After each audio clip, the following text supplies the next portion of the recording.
வணக்கம் ஸ்டூடெண்ட்ஸ். இப்போ நம்ம early education against British rule in Tamil Nadu இந்த டாப்பிக்கோட கடைசி வீடியோவில் இருக்கோம். ஸோ அடுத்தடுத்த சிலபஸ் டாபிக்ஸ் அடுத்தடுத்த கிளாஸஸில் நம்ம போடலாம். ஸோ இப்போ வந்து வேலூர் ரிவோல்ட்டு வந்து பார்த்துட்ருக்கோம் கரெக்டாக. ஸோ அதில் பாருங்கள் பெண்டிங்ஸ் இருக்குது. ஸோ வேலூர் புரட்சி 134வது கொஷின் பாருங்கள். வேலூர் புரட்சியினுடைய பின்விளைவுகள் என்னென்ன இருந்துச்சு அப்படின்னு சொல்லிட்டு பாருங்களேன். நீதிமன்ற விசாரணைக்கு அப்புறம் குற்றவாளிகள் நிரூபிக்கப்பட்டு கிட்டத்தட்ட 6 பேர் என்ன பண்ணுறாங்க. ஸோ அந்த வேலூர் புரட்சியில் ஈடுபட்டாங்க இல்லையா, அவங்க யார் யார் முக்கியமாக அப்படிங்கிறத நம்ம இதுக்கப்புறம் பார்க்கலாம். ஸோ அதில் முக்கியமான ஒரு 6 பேர் என்ன பண்ணுறாங்கன்னா, பீரங்கி இருக்கு இல்லையா, ஸோ ஆர்டிலரி. ஸோ அந்த பீரங்கியில் கட்டி அவங்கள வந்து அது மூலியமாக வந்து சுட்டுடுறாங்க. அடுத்து 5 நபர்களை துப்பாக்கியால் சுடுறாங்க. ஸோ கன் ஷூட் பண்ணி கொண்டுறாங்க. அப்புறம் 8 பேரை வந்து ஹேங் பண்ணிடுறாங்க, தூக்கில் போட்டுடுறாங்க. ஓகேவா. அடுத்து கர்னல் ஜில்லஸ் பிக்கு 7000 பகோடாக்களை வெகுமதியாக கொடுக்குறாங்க. ஸோ இது நம்ம ஆல்ரெடி சொன்னது தான். ஸோ அதனால் இந்த பிரச்சனைக்கு காரணமான தலைமை தளபதி இருக்காங்க இல்லையா, தலைமை தளபதியான ஜான் கிரட்டாக்கு உதவி தளபதியான அக்னியூ இருக்காங்க இல்லையா. ஸோ வந்து அந்த அக்னியூ தலைப்பாகை உருவாக்கின அக்னியூ அண்ட் அப்போதைக்கு ஆளுநராக இருந்த வில்லியம் பெண்டிங் பிரபு இருக்கார் இல்லையா, இவங்க எல்லாத்தையுமே என்ன பண்ணிடுறாங்க அப்படின்னா அவங்களுடைய போஸ்டிங்லேருந்து டிஸ்மிஸ்ஸே பண்ணிடுறாங்க. ஸோ சஸ்பெண்ட் பண்ணல, டிஸ்மிஸ் பண்ணிடுறாங்க.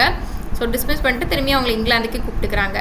ஸோ அடுத்து இது ஆல்ரெடி சொன்னது தான், திப்புவோட பசங்க அங்கே வேலூர் கோட்டையில் வச்சுருந்தாங்க இல்லையா, அவங்களே கொல்கத்தாக்கு நாடு கடத்திடுறாங்க. வேலூர் புரட்சி வந்து தோல்வியுற்றதுக்கு காரணம் என்னென்ன அப்படின்னு பார்த்தீங்கன்னா, ஸோ வெளியே இருந்து எந்த ஒரு உடனடி ஒரு ஹெல்ப்புமே, ஸோ இம்மீடியட்டாக எந்த ஒரு ஹெல்ப்புமே அவங்களுக்கு கிடைக்கவே இல்லை. ஓகேவா. ஸோ அதுக்கடுத்து இது ரொம்ப இம்பார்ட்டண்ட்ப்பா. ஸோ இது வந்து நோட் பண்ணி வச்சுக்கோங்க தயவு செஞ்சு. 137வது கொஸ்டினில் யார் யார் அந்த வேலூர் புரட்சியில் ஈடுபட்டாங்க அப்படிங்கிறத சொல்லியிருக்காங்க. ஸோ அதை பாருங்கள். ஸோ 23ஆம் படைப்பிரிவில் 2வது பட்டாளம் சரிங்களா. ஸோ 23வது ஃபோர்ஸில் இருக்கக்கூடிய ஸோ 2வது பட்டாளத்தில் சேர்ந்த சுபேதார் அப்படின்னு சொல்லப்படுறாங்க. ஒவ்வொருத்தவங்களுக்கும் ஒவ்வொரு போஸ்டிங் இருக்கும் சோல்ஜர்ஸ்க்கு. ஸோ சுபேதார் ஷேக் ஆதமும் ஷேக் ஹமீதும் என்ன பண்ணுறாங்கன்னா ஃபஸ்ட்டு இந்த வேலூர் கழகத்தில் தொடர்புடையவங்கன்னு சொல்கிறாங்க. ஸோ அந்த வேலூர் கழகத்தில் தொடர்புடையவங்களையே சில பேர் வந்து மட்டும்தான் நேம் இருக்குது. ஸோ அவங்கள சொல்கிறாங்க. ஸோ 23ஆம் படைப்பிரிவில் 2ஆம் பட்டாளத்தை சேர்ந்த சுபேதாரான ஷேக் ஆதமும் ஷேக் ஹமீதும் இன்வால்வ் ஆகியிருக்காங்க வேலூர் புரட்சியில். அடுத்து அதே ஃபோர்ஸ் அப்புறம் பட்டாளத்தை சேர்ந்த ஜமேதார்னு சொல்லப்படுற ஷேக் ஹூசைன் இருக்கார் இல்லையா, இவங்களும் வேலூர் புரட்சியில் முக்கிய பங்காற்றிருக்காங்கன்னு சொல்கிறாங்க. அதாவது கழகக்காரர்களில் இவங்களும் ஒருத்தவங்க. இவங்களாம் ஆக்சுவலாக நல்லவங்களாம் கேட்டவங்களான்னு பார்த்தா நல்லவங்க தான். ஏன்னா நம்மளுடைய சோல்ஜர்ஸ்க்காக தானே இவங்க பிரிட்டிஷ் அப்போஸ் பண்ணாங்க. ஸோ அதனால் இவங்களாம் நல்லவங்க தான். பட் ஆனால் இவங்களுக்குலாம் எல்லாத்துக்குமே பனிஷ்மெண்ட் கொடுத்துருக்காங்க. ஸோ அதுக்கடுத்து பாருங்கள், 1ஆம் படைப்பிரிவை சேர்ந்த 1ஆம் பட்டாளத்தை சேர்ந்த, இதுக்கு முன்னாடி 23ஆம் படைப்பிரிவு 2வது பட்டாளத்தை சேர்ந்த ஒரு சுமேதார் 2 பேர், ஜபேதார் ஒருத்தவங்க. ஓகேவா. சுபேதார் வந்து ஒருத்தவங்க, ஜபேதார் 2 பேர், ஜபேதார் ஒருத்தவங்களை வந்து நம்ம பார்த்தோம். அதே போல் 1ஆம் படைப்பிரிவை சேர்ந்த ஃபஸ்ட்டு ஃபோர்ஸை சேர்ந்த 1ஆம் பட்டாளத்தை சேர்ந்த 2 சுபேதார்கள், பேர் குறிப்பிடப்படலை, 2 சுபேதார்களும், அடுத்து ஜமேதார்னு சொல்லப்படுற ஷேக் காசிம், இவங்க தான் இந்த வேலூர் கழகத்தில் சிறப்பாக செயல்பட்டாங்க அப்படின்னு சொல்லிட்டு சொல்கிறாங்க. ஸோ இப்போ இவ்வளோ பெரிய பிரச்சனைக்கு காரணம் உருவெடுத்தது இவங்க தான் சொல்கிறாங்க. அடுத்து 1857 ரிவோல்ட் புரட்சியினுடைய முன் அறிகுறிகள் எச்சரிக்கைகள் எல்லாமே கொண்ட புரட்சி எதுனா அது வேலூர் ரிவோல்ட் தான், ஆல்ரெடி சொல்லிட்டேன். ஸோ அந்த வேலூர் ரிவோல்ட்டுங்கிறது அந்த இடத்தோட மட்டும் முடிஞ்சிச்சா அப்படின்னு பார்த்தீங்கன்னா, பிரிட்டிஷ் வந்து ஒடுக்குனதுக்கப்புறம் கிடையாது, இன்னும் சில இடங்களுக்கு பரவிச்சுன்னு சொன்னேன். அதை பார்த்துக்கோங்க. ஸோ எந்தெந்த இடங்களுக்கு இந்த பிரச்சனை, இதே போல் பிரச்சனைகள் மற்ற இடங்களையும் நடக்க ஆரம்பிச்சுக்குது பிரிட்டிஷ்க்கு அப்போஸ் பண்ணி. ஸோ எந்தெந்த இடங்கள் அப்படின்னா பெல்லாரி, வாலாஜாபாத், ஹைதராபாத், பெங்களூரு, நந்திதுர்க்கம், சங்கரி துர்க்கம், இந்த இடங்களுக்கும் இந்த வேலூர் ரிவோல்ட் அப்படிங்கிறது ஸ்ப்ரெட் ஆகுது. ஓகேவா. நிறைய பேர் பிரச்சனைகள் செய்ய ஆரம்பிக்கிறாங்க. ஸோ அடுத்து பாருங்கள், இப்போ உங்களுக்கு 11th புக்கில் நமக்கு பாளையக்காரர்கள்லேருந்து தான் நமக்கு தேவை. பட் இந்த முதல் 3 கர்நாடக போருமே நமக்கு அவசியம் இல்லை. பட் ஆனாலும் ஸோ இந்த PDF வேணால் நான் உங்களுக்கு ஷேர் பண்ண பார்க்குறேன் வீடியோ கீழே டிஸ்கிரிப்ஷனில். ஸோ இதை நீங்கள் இந்த ஃபஸ்ட்டு 11th ஸ்டாண்டர்டில் கொடுத்துக்கக்கூடிய கொஞ்சம் பேஜஸ், அதாவது இப்போ இங்கே நான் உங்களுக்கு ஸ்க்ரோல் பண்ணுறேன் பாருங்களேன். ஸோ இதிலேருந்து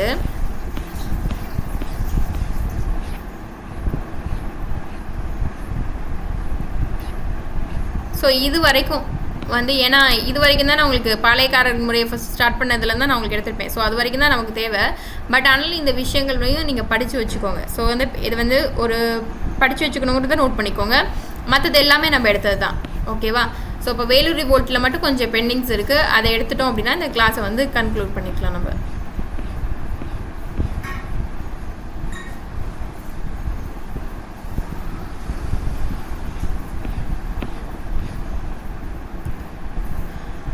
ஸோ இதில் பாருங்கள் 60வது கொஷின் பாருங்கள். கட்டபொம்மன் ஆக்சுவலாக வந்து கட்டபொம்மனை ஜாக்சன் வந்து என்ன பண்ண சொல்கிறாரு, நீ வந்து எனக்கு பே பண்ணு அமௌண்ட்டு அப்படின்னு சொல்கிறாங்க இல்லையா. ஸோ அமௌண்ட்டு அதாவது அந்த வரியை செலுத்துன்னு சொல்லும் போது 1798 எந்த டேட்டில் அப்படின்னு பார்த்தீங்கன்னா ஆகஸ்ட் 18 அப்போ வந்து மீட் பண்ண சொல்கிறாங்க. பட் ஆனால் அந்த டைம்லேயும் மீட் பண்ண முடியல. அதுக்கடுத்து குற்றாலம், ஸ்ரீவில்லிபுத்தூர் இந்த இடங்கள்லையும் மீட் பண்ண முடியல. பட் அப்புறம் திரும்பியும் அவர் கிட்டத்தட்ட ரொம்ப இடங்களுக்கு கடந்து போயே அவரை மீட் பண்ணுறேன்னு நினைக்கிறாரு. பட் ஆனால் அவர் தான் யார், கேலன் ஜாக்சன் தான் மீட் பண்ண மறுக்கிறாங்க. ஸோ 60வது கொஸ்டின் இப்போ பாருங்கள். அதுக்கு மேலே உள்ள ஒரு கொஷினையும் பார்த்துருங்க. 1798 ஆகஸ்ட் 18 அன்னைக்கு தான் ஜாக்சன் வந்து தன்னை மீட் பண்ண சொல்கிறாங்க. பட் ஆனால் அப்பவும் போய் வெயிட் பண்ணுறாரு, அவர் மீட் பண்ணலை. ஓகேவா? எத்தனை வாரங்களுக்குள்ளே தன்னை சந்திக்கணும்னு சொல்கிறாங்க, 2 வாரங்களுக்குள்ளே. ஸோ அதுக்கப்புறம் கட்டபொம்மன் எவ்வளவு தூரம் பயணம் செஞ்சு செப்டம்பர் 19 அன்னைக்கு தான் போய் அவரை பார்க்குறாருன்னு பார்த்தீங்கன்னா கிட்டத்தட்ட 24 நாள் 400 மைலை வந்து கடந்து தான் போய் ஜாக்சனை பார்க்குறாங்க. பட் ஆனால் அதுக்கு நடுவுலையும் முயற்சிக்கிறாரு. பட் ஆனால் அவரோட முடியலை. ஸோ அவரும் இல்லாமல் ஜாக்சனும் மீட் பண்ண மறுத்துறாரு இந்த ரீசன்ஸ்லாம். ஸோ இந்த பகோடா பற்றி சொல்லியிருந்தேன் இல்லையா, அதை பாருங்கள். விஜயநகரத்தில் தான் அறிமுகமான தங்க நாணயம் தான் இந்த பகோடான்னு அழைக்கப்படுது. ஸோ இவர் வச்சுக்கக்கூடிய பகோடா 3310 பகோடாவாக இருக்கட்டும், 1080 பகோடாக்கள் சொன்னேன் இல்லையா, அதெல்லாம் நீங்கள் பார்த்துக்கோங்க. அதுக்காக தான் இது சொல்ல வரேன். திப்பு சுல்தானின் ஆட்சியில் மைசூரில் வந்து ஒரு பகோடா வந்து 3 ரூபாய்க்கு சமம் அப்படின்னு சொல்லிட்டு சொல்லப்படுது. பகோடா வந்து மரத்தை உலுக்குதல் என்ற சொலவடை இங்கிலாந்து மக்களிடையே நிலவியது அப்படின்னு சொல்லிட்டு சொல்கிறாங்க.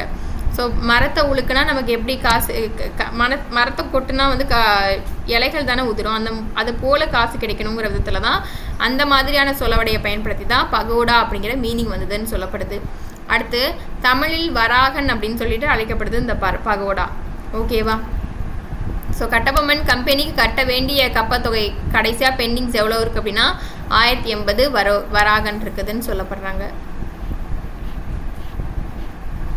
அடுத்து பாருங்கள், மருது பாண்டியருடைய கூட்டமைப்பில் ஒவ்வொரு இடத்துலையும் ஒவ்வொன்று இருக்குதுன்னு சொன்னேன் இல்லையா. ஸோ அதில் நமக்கு வந்து திண்டுக்கல்ல கோபால நாயக்கருடைய தலைமையில் வராங்க. அடுத்த ஆனைமலையில் எதுல் நாயக்கருடைய தலைமையில் இருக்குது. ஸோ அந்த ஆனைமலையில் எதுல் நாயக்கர் அப்படிங்கிறத டேட்டா நான் உங்களுக்கு சொல்லலை. ஸோ அதை பார்த்துக்கோங்க.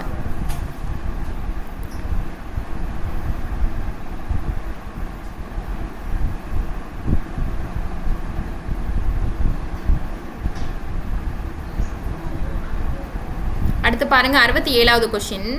கிட்டத்தட்ட 68வது கொஷினை ஃபஸ்ட்டு பாருங்கள், அதுக்கப்புறம் உங்களுக்கு புரியும். 1799 ஜூன் 1 அன்னைக்கு கட்டபொம்மன் கிட்டத்தட்ட 500 பேரோட கூட்டிகிட்டு சிவகங்கைக்கு போகிறாருன்னு சொன்னேன்னா. ஸோ சிவகங்கைக்கு மருது சகோதரோட ஆலோசனை புரியறதுக்கு போகிறாருன்னு சொன்னேன். ஸோ அதில் சிவகங்கையில் எந்த இடத்துல மீட் பண்ணி சந்தித்து பேசிக்கிறாங்க அப்படின்னா பழையனூர் அப்படிங்கிற இடம். ஓகேவா? ஸோ அதில் 500 பேர் கூட்டிகிட்டு போகிறாங்கல்ல, அதுக்கு மேலே உள்ளதை பாருங்கள். இதெல்லாம் எக்ஸ்ட்ரா டேட்டாஸ். ஸோ அது நமக்கு 11th அப்படிங்கிற பொசிஷனுக்கு வந்துட்டாலே குரூப் 2 குரூப் 1க்கு வரும். ஸோ உங்களுக்கு மேலோட்டமாக மட்டும் நான் சொல்லலை, இன்டெப்த் டேட்டா சொல்லியிருக்கேன். இன்டெப்த் டேட்டாலேயே சில இது மட்டும் விட்டுருப்பேன். ஸோ அதை நம்ம இப்போ ரிவிஷனில் பார்த்து எல்லாமே நம்ம முடிக்கிறோம். அப்போ 67வது கொஸ்டின் பாருங்களேன். கட்டபொம்மன் அந்த 500 பேரோட போகிறாங்கல்ல, அதுதான் இங்கே சொல்கிறாங்க. கட்டபொம்மனின் நிலையை பலப்படுத்துவதற்காக வீரபாண்டியன் தன்னுடைய வீரர்கள் மற்றும் கூட்டணி தலைவர்களுடன் யாரோட தலைமையில் மேற்கு நோக்கி அணிவகுத்து போகிறாங்கன்னா தளவாய் குமாரசாமி. இதுவும் இப்போல்லாம் இதெல்லாம் சிம்பிளான கொஷின் நினைக்கிறீங்க. எதெல்லாம் இந்த கொஷின்லாம் இது வரைக்கும் ஏதாவது ரேர் தான் 1-2 இடங்களில் தான் கேட்டிருப்பாங்க. அப்போ கண்டிப்பாக இதுக்கப்புறம் கேட்க வாய்ப்பு இருக்குது. ஏன்னா மேக்ஸிமம் ஆஃப் கொஷின்ஸ் நிறையா ப்ரீவியஸ் இயர் கொஷின் பேப்பர்ஸில் கேட்டுகிட்டே இருக்காங்க. அப்போது இவரை பற்றி இன்னும் கேட்கவே இல்லை. அப்போது அந்த 500 ஆட்களை கூட்டிகிட்டு போகிறாங்கல்ல, யாரோட தலைமையில் வந்து கட்டபொம்மன் போய் மருது சகோதரர்கள் மீட் பண்ண போவாங்கன்னா தளவாய் குமாரசாமி அப்படிங்கிறவருடைய தலைமையில் தான். அடுத்து 70வது கொஷின் பாருங்களேன். இதுவும் நியூ டேட்டா தான். கட்டபொம்மனின் வீரர்கள் கம்பீரத்துடன் போரிட்டாங்க அப்படின்னு சொல்லிட்டு கட்டபொம்மனுடைய படை வீரர்கள் பற்றி அவங்களுடைய வீரத்தை பற்றி சொன்னது யாருன்னா கர்னல் வெல்ஷ் அப்படிங்கிறவர். இதுவும் வந்து ஒரு யூனிக்கான கொஷின், நியூவான கொஷின் கூட தான். ஏன்னா நம்ம 8th படிக்கிற சில டேட்டாஸ் 10th இருக்காது. ஸோ 10th படிக்கிற டேட்டாஸ் வந்து 11th இருக்கும், சரிங்களா? ஸோ அந்தமாரி மாறி மாறி இருக்கும். ஸோ அப்போ இந்த 11th இன்னும் கொஞ்சம் இன்டெப்த் டேட்டாஸ் கொடுத்துருப்பாங்க நம்ம படிக்கிறதுல. அப்போ இதெல்லாம் குரூப் 2 அண்டு குரூப் 1க்கு உரியது. அப்போ இதெல்லாம் பார்த்து வச்சுக்கோங்க. 70வது கொஷினை திருப்பி பாருங்கப்பா. கட்டபொம்மனுடைய வீரர்கள் கம்பீரத்துடன் போரிட்டாங்கன்னு சொல்லிட்டு கட்டபொம்மனுடைய படை வீரர்கள் இருக்கு இல்லையா, அந்த ஃபோர்ஸோட சோல்ஜர்ஸ் எப்படி இருந்தாங்க, அவங்களுடைய வீரம் எப்படிப்பட்டதுன்னு சொல்லி சொன்னவர் யாருன்னு கேட்டால் கர்னல் வெல்ஷ் அவங்க. ஸோ எங்கே நடந்த முதல்ல அமைச்சர் சிவசுப்பிரமணியம் பிடிப்பட்டார் அப்படின்னா கல்லர்பட்டினும் சொல்லப்படுது, கோளர்பட்டினும் சொல்லப்படுது. ஸோ நமக்கு 10th புக்கில் கல்லர்பட்டி அண்ட் 11th புக்கில் கோளர்பட்டின்னு சொல்லப்படுது, ரெண்டுமே ஒன்று தான். ஸோ இது எல்லாமே நமக்கு தெரிஞ்சது தான்.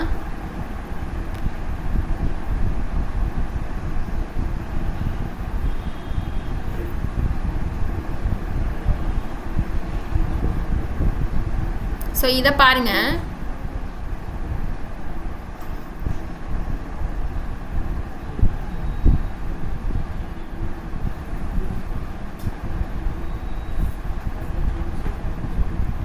ஓகே, 77வது கொஷின் பாருங்களேன்.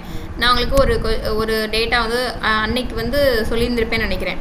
கட்டபொம்மன் வந்து ஸோ பதுங்கி இருந்தப்போ ராமலிங்கர் அப்படிங்கிற ஒருத்தவர் என்ன பண்ணியிருப்பார் அப்படின்னா தூது அனுப்பிச்சிருப்பாங்க, ஓகேவா? ஸோ அவர் போயிட்டு டீட்டெயில்ஸ்லாம் கலெக்ட் பண்ணி வந்ததுக்கப்புறமாடி தான் புதுக்கோட்டையில் போய் திரும்பி பதுங்கிடுவார் ஸோ கட்டபொம்மன். இப்போ இதில் ஒரு நியூ டேட்டா கொடுத்துருக்காங்க. 77வது கொஷின் பாருங்கள். இது வந்து ஒரு இன்சிடென்ட் நடந்திருக்கு நமக்கு இது வரைக்கும், ஆனால் நம்ம படிக்கல. பட் ஆனால் இது ஒரு கூடுதல் இன்ஃபர்மேஷனாக எடுத்துக்கோங்க. நவாப் முகமது அலி இருக்கார் இல்லையா, அதாவது ஆற்காடு நவாப், அவர் வந்து முத்துராமலிங்கர் அப்படிங்கிற ஒரு முத்துராமலிங்கர், நமக்கு வர முத்துராமலிங்க தேவர் வேறு, சரிங்களா? நம்ம படிக்கக்கூடிய தலைவர் அவர் வேற, இவர் வேற, சரிங்களா? முத்துராமலிங்க தேவரை வந்து ராமநாதபுரத்தின் ஆட்சியாளராக முடிசூட்டுறாங்க. யார்? ஆற்காடு நவாப். அப்போ ஆட்சியாளர்கள் வந்து யாரை வந்து தங்களுடைய ஆட்சியாளராக அறிவிச்சாங்கன்னு பார்த்தா மக்களுக்கு இதில் உடன்பாடு இல்லை. ஸோ அது மக்கள் அறிவித்த ஆட்சியாளர் வந்து முத்துக்கருப்ப தேவர் அப்படின்னு அழைக்கப்படுது. இதுவும் வந்து ஒரு நியூ டேட்டா. ஸோ இதையும் படித்து வச்சுக்கோங்க. அடுத்து மாங்குடி அருகே செவத்த தம்பியை வென்றவர் யாருன்னு கேட்குறாங்கப்பா. அதாவது இப்போ உங்களுக்கு நான் ஒவ்வொன்றா சொன்னேன் இல்லையா, ஒவ்வொருத்தங்களையும் இப்போ நம்ம பெண்டிங் டேட்டாஸ் தான் நம்ம இப்போ பார்க்குறோம். அப்போது என்ன பண்ணிக்கோங்க, இதெல்லாம் நோட் பண்ணி வச்சுக்கோங்க. ஸோ உங்களுக்கு ஓவராலாக நான் சொல்லியிருந்திருப்பேன் சில தகவல்கள், சில விஷயங்கள் இன்னமும் இருக்குது. அதை நான் உங்களுக்கு வந்து ரிவிஷன் அப்போ சொல்கிறேன் அப்படின்னு சொல்லிட்டு சொல்லியிருந்தேன். சரி, கரெக்டாக? ஸோ இப்போ என்ன பண்ணிக்கோங்க அப்படின்னா இதை நோட் பண்ணிக்கோங்க. யாரோட பையன் இந்த செவத்த தம்பி? சின்ன மருதுவோடைய பையன் தான் இந்த செவத்த தம்பி. அப்போ பெரிய மருதுவோடைய பையன் துரைசாமி அப்படின்னு சொல்லிட்டு சொல்லியிருந்தேன் இல்லையா? ஸோ அப்போ ஒவ்வொருத்தங்களும் ஒவ்வொரு இடங்களில் பிடிச்சு தானே வந்து பிரிட்டிஷ் தூக்கில் போடும். ஸோ அந்த மாதிரியான எந்தெந்த இடங்களில் பிடிக்கிறாங்கன்னு பாருங்கள். மாங்குடி அப்படிங்கிற இடத்துக்கு பக்கத்தில் தான் செவத்த தம்பியை பிடிச்சிடுறாங்க பிரிட்டிஷ். அப்போ யார் அவங்க வெற்றி பெற்றாங்க அப்படின்னு பார்த்தீங்கன்னா தஞ்சாவூர் ஸ்தானிகர் கேப்டன் வில்லியம் பிளாக்பர்ன் அப்படிங்கிறவங்க தான். செவத்த தம்பியை பிடிச்ச ஒரு பிரிட்டிஷோடைய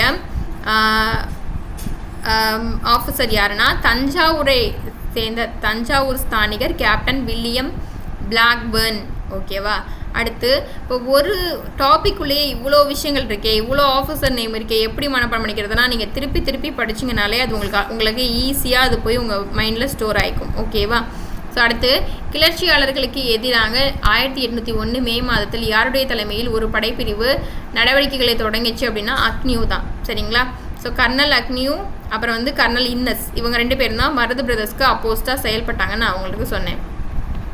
கிளர்ச்சியாளர்கள் இவங்கெல்லாம் கைது செய்யப்பட்ட இடம் எதுன்னு கேட்பாங்கப்பா, நல்லா ஞாபகம் வச்சுக்கோங்க. சூஸ் தி பெஸ்ட் ஆன்சரில் கேட்பாங்க, இல்லாட்டி மேட்ச் தி ஃபாலோயிங்ஸில் கேட்பாங்க, கூற்று காரணங்களாக கூட கேட்கலாம். ஸோ இப்போ ஒவ்வொருத்தவங்க இப்போ மருது பாண்டியர்னு சொல்லப்படுற சின்ன மருது அவர் எங்கே பிடிக்கப்பட்டாரா? சிங்கம் புனரி அப்படிங்கிற இடத்துல பிடிபடுறாரு. அடுத்து செவத்தையா எங்கே பிடிப்படுறாரு? வத்தலக்குண்டு அப்படிங்கிறதுல பிடிப்படுறாரு. அடுத்து வெள்ளை மருதுவோட பையன் யார் சொன்னேன்? துரைசாமி, அவங்க மதுரைக்கு பக்கத்தில் பிடிப்படுறாங்க. ஸோ சின்ன மருதுக்கு சி வருதா? ஸோ அதனால் சிங்கம் புனரி, செவத்தையாக்கு வத்தலக்குண்டு, ஓகேவா? அடுத்து வெள்ளை மருதுவனுடைய மகன் வந்து துரைசாமி மதுரைக்கு பக்கத்தில் பிடிக்கப்படுறாங்க. ஸோ வெள்ளை மருது எங்கே பிடிப்பட்டாங்கிறத சொல்லலை, சேம் இடமா கூட இருக்கலாம், ஓகேவா? ஸோ மற்ற எல்லாமே உங்களுக்கு நான் சொன்னது தான். ஸோ இங்கே 86வது கொஸ்டின் பாருங்களேன். தீரன் சின்னமனுடைய முக்கிய போர்கள்.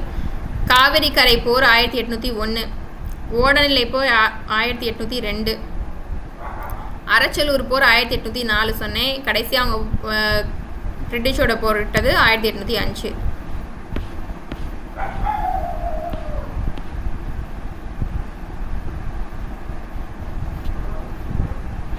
ஸோ அடுத்து வேலூர் புரட்சிக்கு கொஞ்சம் பெண்டிங்ஸ் இருக்குது. ஸோ அதை நம்ம பார்த்துடலாம். ஸோ வேலூர் புரட்சிக்கான உடனடி காரணங்கள் என்னென்ன அப்படின்னு சொல்லிட்டு பார்க்கலாம். மதத்தின் அடையாளங்கள் நெற்றில், இதெல்லாம் நம்ம ஆல்ரெடி பார்த்தாச்சு. ஓகேவா? இப்போ 91வது கொஸ்டின் பாருங்களேன். ஃபஸ்ட்டு ஒரு 21 பேர் எதிர்த்தாங்கன்னு சொன்னேன்னு, அவங்க எது அந்த டீட்டெயில்ஸ் நம்ம பார்க்கலாம். முதல் எதிர்ப்பு 1806 மே மாதத்தில் வேலூர்லேருந்து எத்தனை படைப்பிரிவு, அதாவது எத்தனாவது படைப்பிரிவு வீரர்கள் வந்து இதை அந்த தலைப்பாகை அணிய மறுத்தாங்க, யூனிஃபார்ம் அணிய மறுத்தாங்க அப்படின்னு பார்த்தீங்கன்னா மே மாதத்தில் தான் அது நடந்திருக்கு. ஆல்ரெடி சொன்னேன்னா மே மாதம் அப்படின்னு சொல்லிட்டு ஏப்ரல் ஆர் மே ஏதாவது சொல்லியிருந்திருப்பேன். மே மாதம் தான். ஸோ 4ஆம் ரெஜிமெண்ட்டை சேர்ந்த 2ஆம் படைப்பிரிவில் இருக்கக்கூடிய சோல்ஜர்ஸ் தான் நாங்கள் யூனிஃபார்ம் போட மாட்டோம் அண்ட் தலைப்பாகை அணிய மாட்டோம்னு வந்து என்ன பண்ணுறாங்க, போராடுறாங்க. நல்லா கவனிச்சுக்கோங்க. 4வது ரெஜிமெண்ட்டில் 2வது படைப்பிரிவு, இதெல்லாம் கொஷினில் கேட்பாங்க தான். ஸோ அவங்கள கண்ட்ரோல் பண்ணுறதுக்காக பிரிட்டிஷ் வந்து ஒருத்தவங்கள ஒரு போஸ்டிங்கில் இருக்கக்கூடியவங்கள ஒரு படைப்பிரிவை சேர்ந்தவங்கள அனுப்புகிறாங்க. அதை பாருங்கள் 92வது கொஷினில். அவங்கள வந்து 4வது ரெஜிமெண்ட்டில் 2ஆம் படைப்பிரிவுக்கு பதிலாக, ஸோ அவங்கள அடக்கிறதுக்கு பதிலாக 23ஆம் ரெஜிமெண்ட் 2ஆம் படைப்பிரிவை சேர்ந்தவங்க பொறுப்பேற்றுக்கிறாங்க. அவங்க எங்கேருந்து வராங்கன்னா வாலாஜாபாத்லேருந்து வராங்கன்னு ஆல்ரெடி நான் உங்களுக்கு சொன்னேன். ஓகேவா? ஸோ அப்போது மறுத்தவங்களை 1806 இந்த தலைப்பாகையும் யூனிஃபார்மையும் அணிய மறுத்தவங்க வந்து யார் அப்படின்னு பார்த்தீங்கன்னா எத்தனையாவது வீரர்கள்னால் இவங்களை வந்து கண்ட்ரோல் பண்ணுறதுக்கான பொறுப்பு வந்து ஃபஸ்ட்டு ஒருத்தவங்கள்ட்ட கொடுக்கப்படுது. அதே படைப்பிரிவினர் அதே இதில் இருக்கக்கூடிய பிரிட்டிஷோட ஆஃபீஸர்கிட்ட.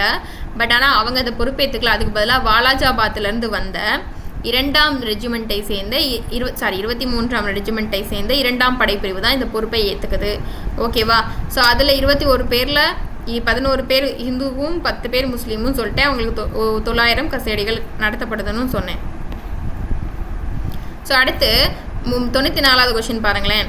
புதிய தலைப்பாகையை அணிவதற்கு விருப்பம் இல்லாத உணர்வுகள் வீரர்கள்கிட்ட இருக்குது, இது நமக்கு ரொம்பவே பலவீனம் கொடுக்கும் அப்படின்னு நினச்சது யாருன்னா கவர்னர் வில்லியம் பெண்டிங் பிரபு.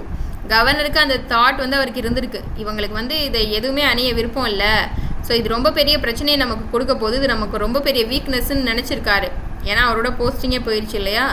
ஸோ ஆனாலும் அதுக்கப்புறம் வந்து பிரச்சனை நடந்திருக்கு தான் நினச்சது போலவே. ஸோ வேலூர் புரட்சிக்கு பின்னர் முதன்மை குற்றவாளியாக வந்து அடையாளம் காண்பிக்கப்பட்டவர் இவர் தான், ஜமேதார் ஷேக் காசிம். ரொம்ப ரொம்ப இம்பார்ட்டன்ட், மோஸ்ட் இம்பார்ட்டன்ட். நம்ம ஒரு 4-5 பேர் பார்த்தோம் இல்லையா? 23ஆம் படைப்பிரிவை சேர்ந்த 23ஆம் படைப்பிரிவில் 2ஆம் பட்டாளத்தை சேர்ந்த சம்திங் ஜமேதார் ஜுபேதார் இவங்களெல்லாம் பார்த்தோம் இல்லையா? அதே போல் ஃபஸ்ட்டு வேலூர் ரிவோல்ட்டுக்கு, இப்போ எக்ஸாம்பிள் 1857 ரிவோல்ட்டுக்கு யார் ஃபஸ்ட்டு ஸ்டார்ட் பண்ணியிருப்பாங்கன்னா மங்கள் பாண்டே. அதே போல் வேலூர் ரிவோல்ட்டை ஃபஸ்ட்டு ஸ்டார்ட் பண்ணதாக அடையாளம் காண்பிக்கப்படுறது யார் அப்படின்னு பார்த்தீங்கன்னா ஜமேதார் ஷேக் காசிம். அடுத்து பாருங்கள், வேலூர் புரட்சியில் முக்கிய பங்கு வகித்தவர் யாருன்னு பார்த்தீங்கன்னா அந்த ஜலாலுதீன். நான் ஒரு சொன்னேன்னா ஒருத்தர் வருவார், அவர் கிட்டத்தட்ட இதுக்கு முன்னாடி நாள் பிளான் பண்ணியிருந்திருப்பாங்க ஜூலை 9 போல். ஸோ ஒரு 10 நாள்னாவது இந்த பிரிட்டிஷ்லேருந்து நம்ம கண்ட்ரோலுக்குள்ளே கொண்டு வரணும், திப்பு சுல்தானுடைய குடும்பத்தோட கண்ட்ரோலுக்குள்ளே கொண்டு வரணும்னு ஒருத்தர் சொல்லியிருப்பாருன்னு சொல்லிட்டு அதான் ஜலாலுதீன். இவர் யாருன்னா திப்பு குடும்பத்தின் 12 இளவரசர்களை இவரும் ஒருத்தவர்னு சொல்கிறாங்க. அடுத்து பாருங்கள், வேலூர் கோட்டையில் ஜூலை 10ஆம் நாள் காலை 2 மணிக்கு நடைபெற்ற நிகழ்வு. சரிங்களா? என்னென்ன நடந்திருக்குன்னா கிட்டத்தட்ட 13 அதிகாரிகள் கொல்லப்படுறாங்க. ஒரு நாளில் வந்து 12 பேர்னு சொன்னீங்கன்னா ஸோ 13 பேர் கொல்லப்படுறாங்க மொத்தமாக. அப்புறம் 82 கீழ்நிலை வீரர்களும் இறந்துடுறாங்க. கீழ்நிலைனா ரொம்ப லோ கேட்டகரியில் இருக்கக்கூடிய சோல்ஜர்ஸ். அடுத்து 91 பேர் காயமடைஞ்சிருக்காங்க. ஸோ இதுதான் இருக்கக்கூடியது. ஸோ அதுக்கடுத்து 16ஆம் காலாப்படையை சேர்ந்த எந்த மேஜர், ஸோ மேஜர் ஆம்ஸ்ட்ராங் தான் இறந்துடுறாங்க. நிறைய பேர் இறந்துடுறாங்கன்னு சொன்னீங்கன்னா ஸோ மேஜர் கோட் கிளர்ச்சியை பற்றி கேள்விப்பட்டு ஜில்லஸ்பிக்கு கடிதம் எழுதி 99 கொஸ்டின் நல்லா பார்த்துக்கோங்கப்பா, இதுவும் இம்பார்ட்டண்ட்டு. கோட்டைக்கு வெளியே இருக்கக்கூடிய மேஜர் கூட்ஸ் வந்து ஜில்லஸ்பிக்கு இன்ஃபர்மேஷன் பாஸ் பண்ணாங்கன்னு சொன்னேன்னு, அது யார் மூலியமாக பண்ணியிருந்திருப்பாங்கன்னா கேப்டன் ஸ்டீவன்சன் இவங்க மூலியமாக தான் அந்த லெட்டர் அனுப்பிச்சிருப்பாங்க. இந்தமாரி பிரச்சனை நடக்குது, ஜில்லஸ்பி நீங்கள் சீக்கிரம் இங்கே வாங்க அப்படின்னு சொல்லிட்டு மேஜர் கூட்ஸு யார்கிட்ட லெட்டரை கொடுத்து ஜில்லஸ்பிக்கு அனுப்பிச்சிருப்பாங்க அப்படின்னா கேப்டன் ஸ்டீவன்சன். இதையும் நல்லா ஞாபகம் வச்சுக்கோங்க. ஸோ அடுத்து பாருங்கள், கேப்டன் ஜில்லஸ்பிக்கு தகவல் தந்ததுக்கப்புறம் யார் யார் தலைமையில் 2 பேர் வந்திருப்பாங்கன்னு சொன்னேன்னா ஒருத்தவங்கள தான் கேப்டன் யங் சொன்னேன். ஸோ 19ஆம்னு சொன்னேன். 19ஆம் குதிரைப்படையினுடைய தலைமை தாங்கி வர்றவங்க தான் கேப்டன் யங். அடுத்து 7ஆம் குதிரைப்படைக்கு தலைமை தாங்கி வந்தவங்க லெஃப்டினன்ட் வுட் ஹவுஸ். இவங்க 2 பேருமே நல்லா ஞாபகம் வச்சுக்கோங்க. கேப்டன் யங்கும் லெஃப்டினன்ட் வுட் ஹவுஸ் இவங்க 2 பேர் தலைமையில் தான் ஜில்லஸ்பி வராரு. திப்புவின் மகன்களை பழிவாங்க ஜில்லஸ்பி எதை எதிர்த்தவர் யாருன்னா கர்னல் மர்ரியாட்.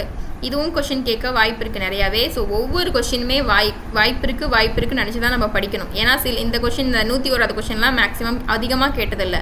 1 or 2 கொஷின் தான் ப்ரீவியஸ் கொஷின் பேப்பரில் கேட்டிருக்காங்க. அப்போ கண்டிப்பாக அதை தான் அவங்க எடுப்பாங்க. ஓகேவா?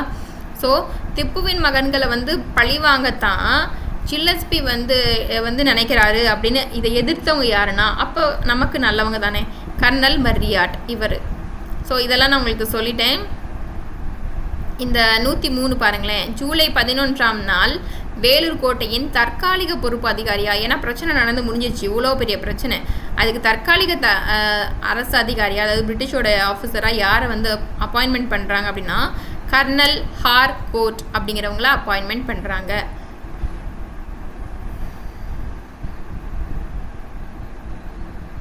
ஸோ கொல்கத்தாக்கு தான் திப்பு சுல்தானுடைய குடும்பத்தை அனுப்பிச்சிடுறாங்க. 105வது கொஸ்டினை பாருங்கள்.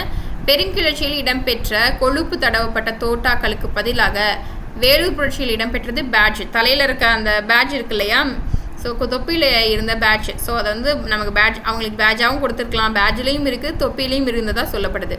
ஓகேவா? ஸோ ஜில்லஸ்பியினுடைய வன்கொடுமைகள் என்னென்னு பாருங்கள். கிட்டத்தட்ட வன்கொடுமையை இந்த வேலூர் கழகத்தை அவங்க எப்படி ஒடுக்குனாங்க, அந்த வன்கொடுமையை நேரில் பார்த்தவங்க சொல்கிறாங்க. ஜே பிளாக்கிஸ்டன் இவங்க தான் இந்த கூற்றெல்லாம் சொல்கிறாங்க. ஸோ இதெல்லாம் நல்லா கவனிச்சுக்கோங்க. ஜில்லஸ்பி வன்கொடுமையை நேரில் பார்த்தவர் யார் அப்படின்னா ஜே பிளாக்கிஸ்டன். இவங்க என்னென்ன சொல்கிறாங்கன்னா கிட்டத்தட்ட 800 பேர்களுடைய உடல்கள் அந்த கோட்டையிலேருந்து வெளியே எடுத்துகிட்டு போகப்பட்டிருக்கு, அப்போ இறந்துருக்காங்கன்னு அர்த்தம்.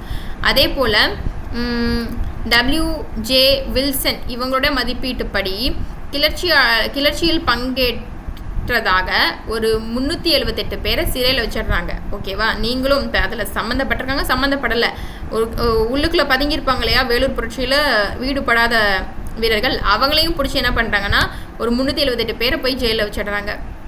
அடுத்து 516 பேர் மேலே இது அக்யூசேஷன் அதாவது குற்றம் சுமத்தப்பட்டு சிறை தண்டனை அவங்களுக்கு விதிக்கப்படலை, ஜஸ்ட்டு தண்டனை வழங்குறதுக்காக குற்றம் சாட்டப்பட்டு வச்சுருக்காங்கன்னு சொல்கிறாங்க. அடுத்து தண்டனைகள் வேலூர் பொறுப்பதிகாரியால் 1806 செப்டம்பர் 23 அன்னைக்கு தான் நிறைவேற்றப்பட்டிருக்கு. ஸோ எல்லா பனிஷ்மெண்ட்டும் இவங்களுக்கு ஜூலை 10 நடந்தவங்களுக்கு எல்லாத்துக்குமே பெண்டிங்ஸில் வச்சவங்க எல்லாத்துக்குமே எப்போ இந்த தண்டனைகள் நிறைவேற்றப்பட்டிருக்குன்னு கேட்டாங்கன்னா செப்டம்பர் 23 அன்னைக்கு தான். ஓகேவா? ஸோ வரி வசூலிக்கும் அலுவலகத்தின் பெயர் என்ன அப்படின்னு சொல்லிட்டு கேட்டிருக்காங்க, கச்சேரி. ஸோ இதை விட்டுருங்க, அவ்வளோதான். ஸோ நமக்கு வேலூர் புரட்சி இதோட முடியுது, நமக்கு மற்றதெல்லாம் அடுத்தடுத்து வரக்கூடியது. ஓகேவா? ஸோ நமக்கு இதோட வேலூர் ரிவோல்ட் முடியுது. ஸோ உங்களுக்கு ஸ்க்ரீனில் தெரிகிற வரைக்கும் தான். ஸோ கடைசியாக இந்த தண்டனைகள் எல்லாம் எப்போ நிறைவேற்றப்பட்டிருக்கு, அதாவது பெண்டிங்ஸில் இருந்தவங்க இறந்தவங்களை விட்டுருங்க. ஜூலை 10 அதுக்கப்புறம் அந்த டைமில் இறந்தவங்க கிட்டத்தட்ட 800 பேர். ஸோ மற்றபடி சிறையில் வைக்கப்பட்டவங்களாக இருக்கட்டும், குற்றம் சம்மந்தப்பட்டு இவங்களாக இருக்கட்டும் 1806 செப்டம்பர் 23 அன்னைக்கு தான் அவங்களுக்கு என்ன பண்ணியிருந்திருக்காங்க அப்படின்னா தண்டனை வழங்கப்பட்டிருக்கு. ஓகேவா? ஸோ இப்போது நம்ம full and full early education against British rule in Tamil Nadu, விடுதலை போராட்டத்தில் தமிழகத்தின் பங்கு அதாவது விடுதலை போராட்டத்தில் கிடையாது, ஆங்கிலேயருக்கு எதிரான தொடக்க கால கிளர்ச்சிகளில் தமிழகத்தின் பங்குல நடந்த எல்லாமே நம்ம பார்த்துட்டோம். பாளையக்காரர் புரட்சி, வேலூர் ரிவோல்ட்டு.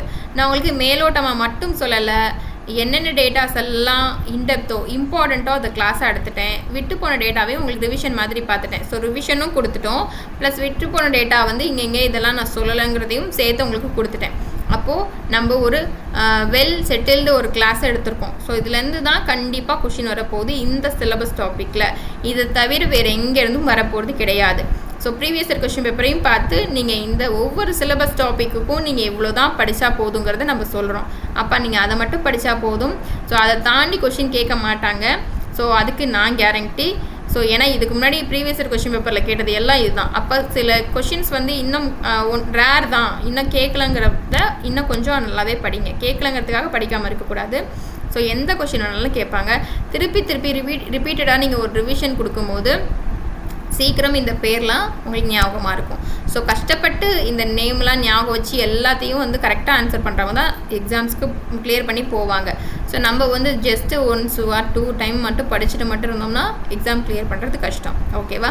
ஸோ நம்ம அடுத்தது வந்து என்ன பண்ணலாம் அப்படின்னா, ரோல் ஆஃப் ஃப்ரீடம் ஸ்ட்ரகிள்ஸ் இன் தமிழ்நாடு, விடுதலை போராட்டத்தில் தமிழகத்தின் பங்கு என்ன அப்படிங்கிறத பற்றி நம்ம அடுத்தடுத்த வகுப்புகளில் பார்ப்போம். ஸோ இன்றைக்கி வந்து இந்த வகுப்பை நம்ம நிறைவு செஞ்சுக்கலாம். தேங்க்யூ.